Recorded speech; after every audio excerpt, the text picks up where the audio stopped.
Hey everyone, welcome back to the channel. Today we're going to do an unboxing video on the Varun X-Plorer Raptor. It's a budget-friendly mop style e-bike. It's been getting a lot of attention lately. Let's look inside and let's talk about it. It looks good. The packaging is nice. Those are tools. You're going to need a knife, and it looks like there's some wire ties, so a wire tie cutter. Be careful with this so they're not scratching. Wow, look at this.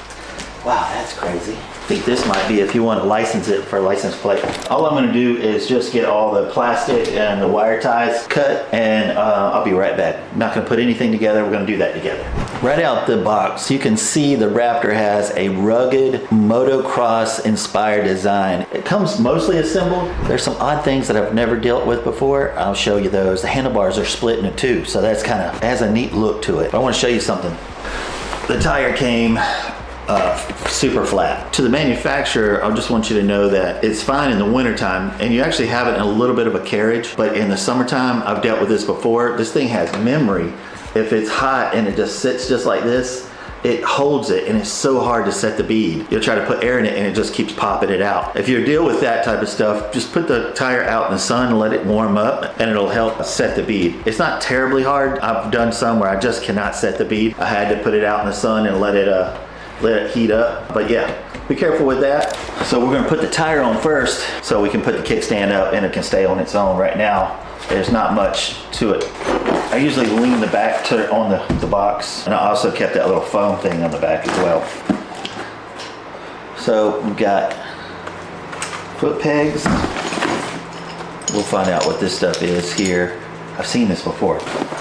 We got tools, we've got a charger, and we have a manual and a warranty card. We're gonna put this on first. I'm gonna tell you, take all of this off. Just take it off.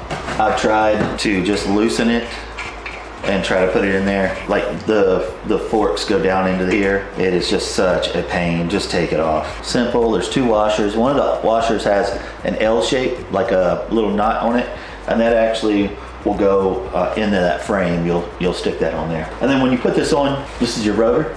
There's your brakes. Put the brakes on the rotor first, and then put it on the shocks. So when you lift this up, the back's gonna try to pivot. So it's gonna be a little bit tight.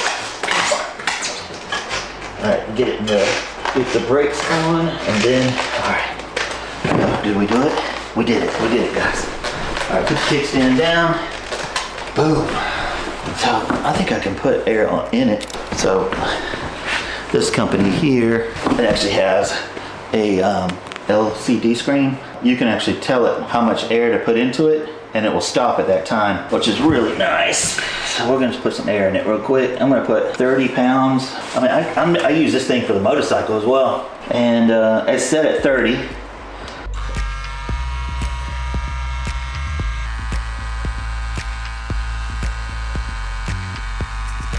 There we go. It says PSI is 20 on the wall here, so I just stopped it at 20. Really cool tool, and it's not real heavy.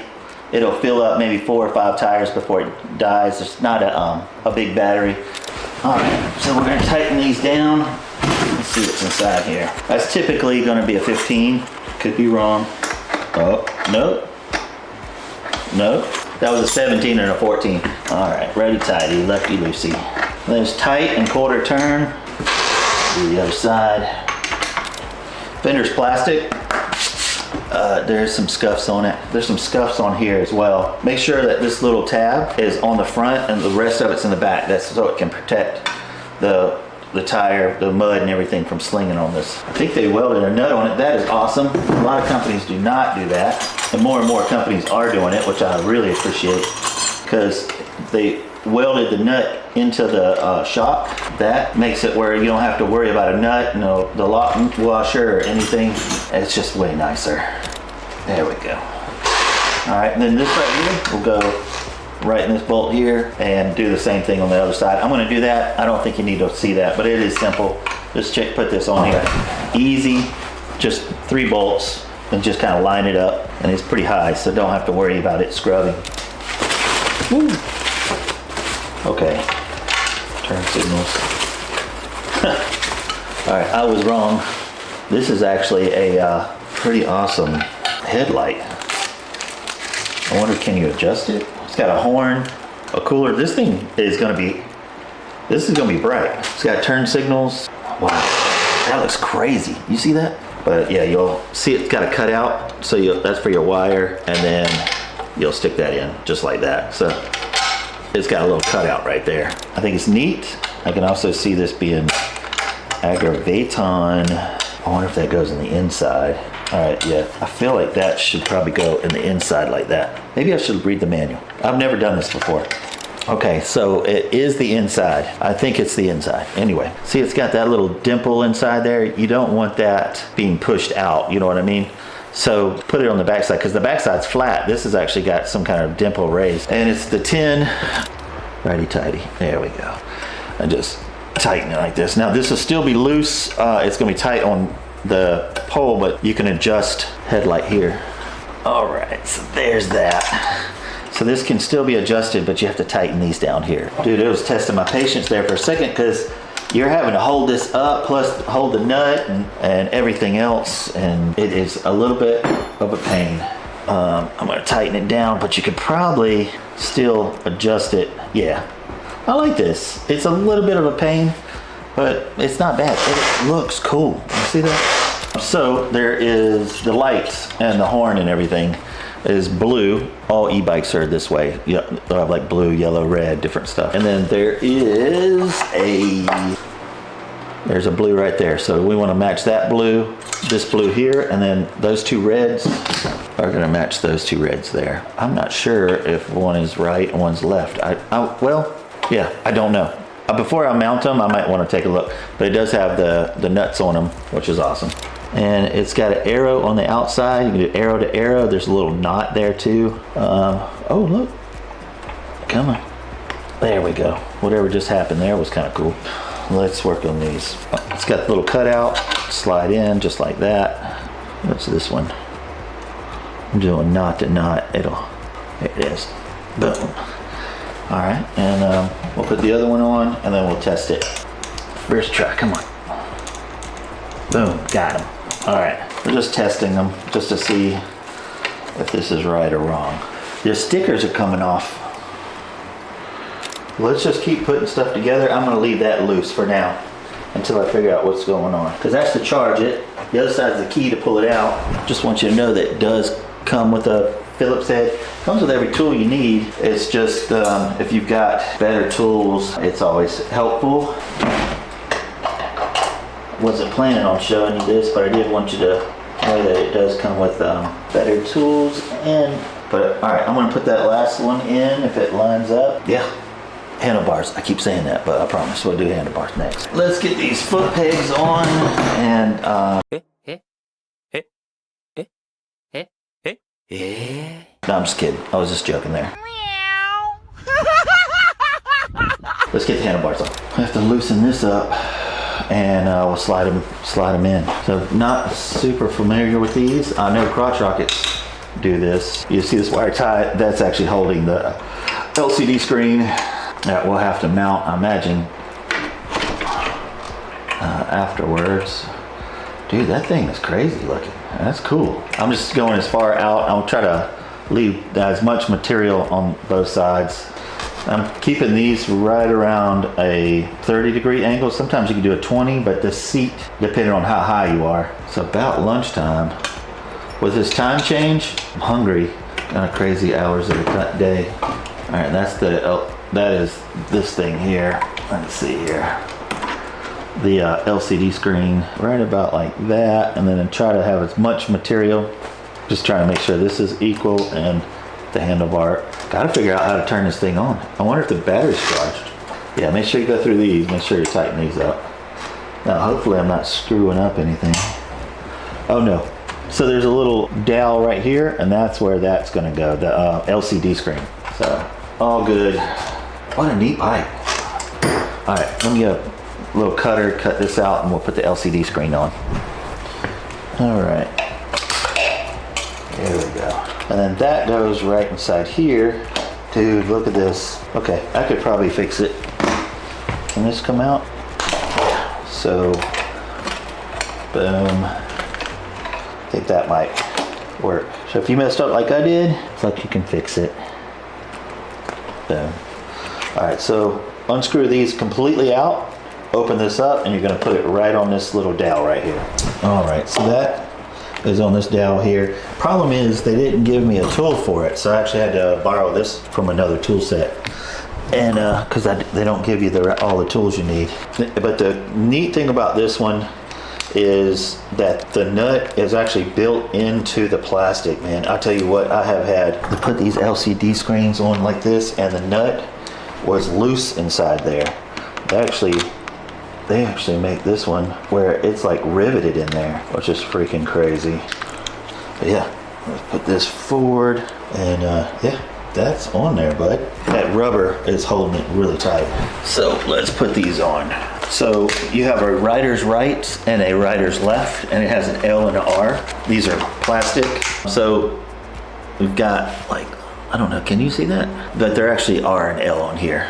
So rider's right, so this is the R. And on there, it actually tells you the tightening, because the right side is righty-tighty and the left side is lefty-tighty. And I know that's just gonna be weird, and that's gonna be a 15 typically. Let me grab a 15. So 15, yep, it is a 15. All right, yeah, but it's righty-tighty on the right side and then lefty-tighty on the left side. Give it a good little tightening. It looks like they did put a little bit of blue Loctite on the threads, which is awesome. They also did not paint the threads, which, dude, there's so many companies that do that you're like cross-threading or digging the paint. It's such a pain. Good job there, guys. Went around here, I forgot.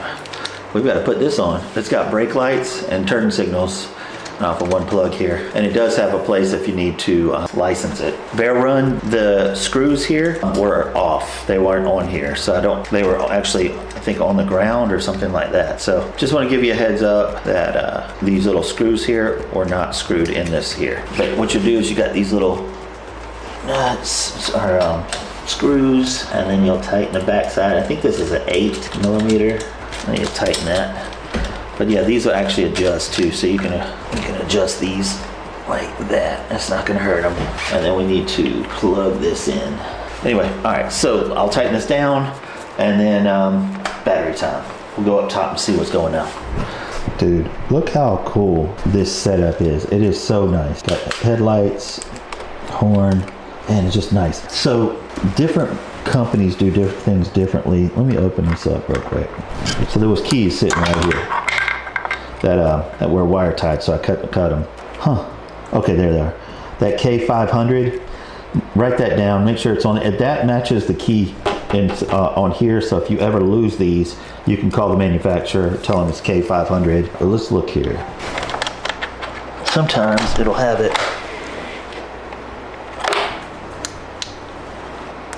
Yeah, check that out. Heck yeah, that's awesome. All right, and it's already set for miles per hour, your trip, your voltage, your miles, how fast you're going, your battery. Look at that. I need to adjust that real quick. That needs to go down just a little bit. That's neat. Let's look at the turn signals real quick. It's wrong, so I gotta flip those. All right, be right back. I'm gonna flip those. Is the back yeah, the back's fine, and I'll show you that. Do you see this the white stuff on the end here?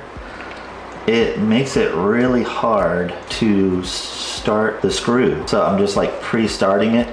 Once it gets past that, it's all butter. But man, when you first start, it gets in the thread. And I still haven't even got in, because you have to have this on the back side.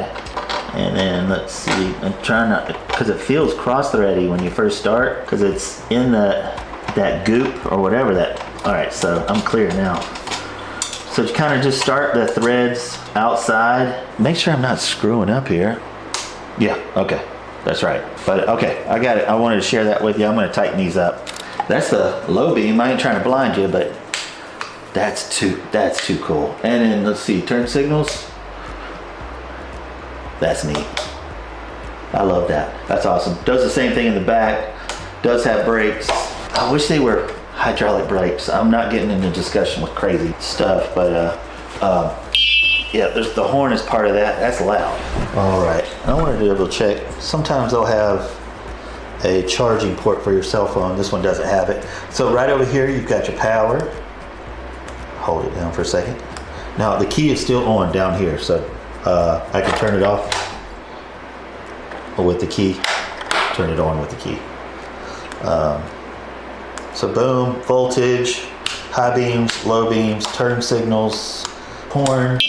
It's a throttle, like a motorcycle throttle. I do want to show you that there's a little foot. There's a foot right here. If you hold that down, walk beside it, it actually walks you. It's about 1 mile to 2 miles per hour. Just hold it down so you don't have to hit this throttle and let it do whatever. So that foot is really cool. There's a plus and minus. So right now we're at, it says 2, 3, 4, 5. That's as far as it goes. Just go to 0. It does go to 0, which makes this dead. Also, even if I have it on, okay, so the I is for information, the odometer. Let's put this on 5. And if I hold the brake, this is dead. It's for safety. Just want you to let you know that. I've been asked what this is. This is actually your shifter. So it's on first, it's the first gear. This is 7-speed. So, and don't do this while the wheel's not turning, but yeah, if you're going up a hill, just like a shifter, you go down to first, second, third, fourth, fifth, sixth, seventh. I usually on an e-bike, I just keep it on this on 7th. I don't typically use this down when I'm doing long distance bike trips. If I'm up in the mountains to save the battery, so it's not burning it up. If you're going in a high incline, gear down and give the motor a break in the battery. All right.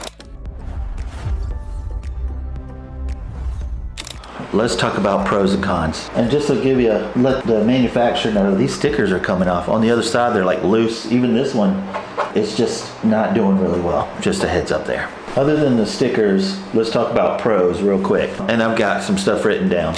It's affordable.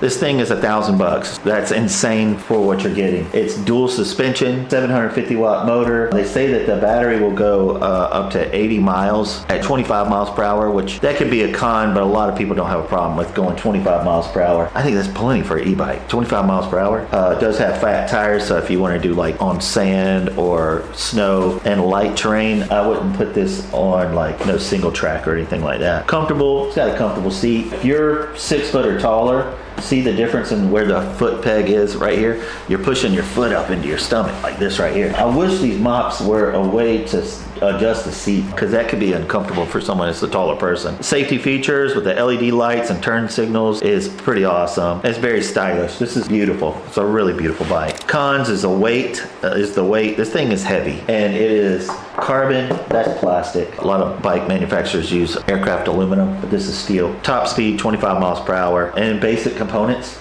But these are more of the lower, when I say lower end, the cheaper bikes have these type of components on it. But I don't have a problem with those. None of that stuff is bad. There's a little bit of weight to it, that's one thing. But overall, this bike is fine. If you like one of these, I'll put it in the description below. Putting this bike together, or having a bike shop put it together, is anywhere from $400 to $475. So I'm hoping that I did a good enough job that you'll be able to put it together yourself. This is going to be a challenge, putting that headlight on, and make sure that you put the brackets on the inside, not the outside. But yeah, it's a beautiful headlight though. But yeah, if you like one, I'll put it in the description below. Guys, I really appreciate y'all watching. I hope I saved you some money and you learned something today. Appreciate y'all. See you later.